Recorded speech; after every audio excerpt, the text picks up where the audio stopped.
ishlayotgandim, o'ris kelib turib aytayapti. Qilayotgan teshiklaring deydi, teshgan teshiklaring akkuratni chiqyapti ekan deydi. Va akkuratni chiqishi dedim, pulli deb bo'ladi dedim.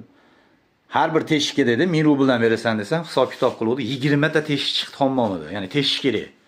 Ular hammasini uy deydi, kvadratdan tashqari ya'ni 20 ming rubl berishim kerakmi senga deydi.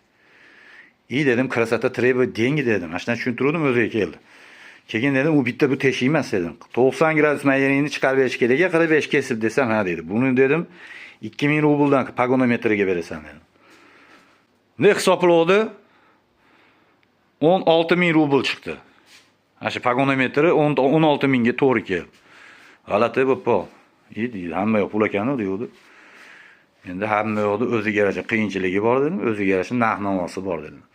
Senga dedim, men mana qo'llarimni kesib, gryazniy bo'lib, kir bo'lib, asabimni o'ynatib qilib beryapman dedim. Sen menga meni ketgan vaqtimga, asabimga pul to'laysan desam bo'pti dedi.